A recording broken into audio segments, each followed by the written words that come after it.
एक छोटे से गांव में आरव नाम का एक लड़का रहता था। उसके पिता एक साधारण किसान थे और मां घर का काम संभालती थीं।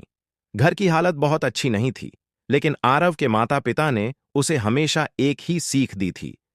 बेटा, मेहनत और ईमानदारी कभी व्यर्थ नहीं जाती। आरव पढ़ाई में ठीक ठाक था, लेकिन वह बहुत बड़ा सपना देखता था। वह चाहता था कि एक दिन वह बड़ा आदमी बने, ताकि अपने माता पिता को आराम की जिंदगी दे सके। गांव में अक्सर लोग कहते, गरीब का बेटा है, इससे क्या ही बनेगा। ये बातें आरव को बुरी लगतीं, लेकिन वह चुपचाप अपनी मेहनत में लगा रहता। एक अहम मोड़ एक दिन गांव में एक बड़ा व्यापारी आया। उसने ऐलान किया कि वह एक नई फैक्ट्री खोलने वाला है और गांव के पढ़े लिखे लड़कों को नौकरी देगा। आरव बहुत खुश हुआ। उसे लगा, यही मौका है अपनी किस्मत बदलने का। चयन के लिए एक लिखित परीक्षा और इंटरव्यू होना था। परीक्षा में आरव ने पूरी ईमानदारी से मेहनत की, लेकिन इंटरव्यू वाले दिन उसे पता चला कि उसका दोस्त रोहित, जो पढ़ाई में कमजोर था, किसी तरह सवालों के जवाब पहले से लेकर आया था। रोहित ने आरव से कहा, अगर तुम चाहो तो मैं तुम्हें भी सवाल बता सकता हूं, कोई नहीं देखेगा। आरव के मन में द्वंद्व शुरू हो गया।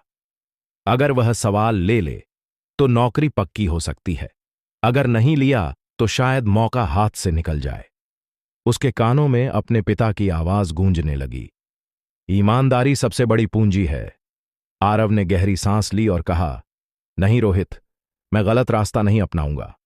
संघर्ष और असफलता इंटरव्यू में कई लोग चुन लिए गए, लेकिन आरव का नाम सूची में नहीं था। वह बहुत निराश हुआ। घर आकर वह चुपचाप बैठ गया। उसकी मां ने पूछा, क्या हुआ बेटा? आरव की आंखों में आंसू आ गए। उसने सब सच बता दिया। मां ने उसके सिर पर हाथ रखकर कहा, बेटा, सही रास्ता चुनने में देर लगती है, लेकिन मंजिल पक्की होती है। आरव ने फैसला किया कि वह हार नहीं मानेगा। उसने रोज सुबह खेत में काम किया, फिर पढ़ाई करता। खाली समय में वह किताबें पढ़ता, नई नई चीजें सीखता। गांव के लोग उसका मजाक उड़ाते, लेकिन वह चुपचाप आगे बढ़ता रहा। समय का खेल कई महीने बीत गए। एक दिन वही व्यापारी दोबारा गांव आया। इस बार वह एक नई योजना के लिए ईमानदार और मेहनती लड़के ढूंढ रहा था। फैक्ट्री में कुछ लोगों को निकाल दिया गया था क्योंकि वे बेईमानी कर रहे थे। व्यापारी ने गांव वालों से कहा, मुझे ऐसा लड़का चाहिए जो लालच में न पड़े। किसी ने आरव का नाम सुझाया। व्यापारी ने उसे बुलाया और कई सवाल पूछे। आरव ने सब कुछ सच सच बताया, अपनी असफलता, अपने संघर्ष और अपने सिद्धांत। व्यापारी बहुत प्रभावित हुआ। उसने कहा, तुम नौकरी नहीं बल्कि जिम्मेदारी के काबिल हो। सच्ची सफलता आरव को एक अच्छी पोस्ट दी गई। कुछ ही सालों में वह अपनी मेहनत और ईमानदारी से एक बड़ा अधिकारी बन गया। उसने अपने माता पिता के लिए पक्का घर बनवाया, गांव के बच्चों के लिए एक लाइब्रेरी खोली और कई लोगों को काम दिया। वही लोग जो कभी उसका मजाक उड़ाते थे, आज उससे सलाह लेने आते थे।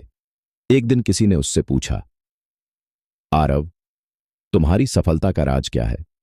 आरव मुस्कुराया और बोला, मैंने कभी शॉर्टकट नहीं चुना। मैंने समय पर भरोसा किया और ईमानदारी नहीं छोड़ी।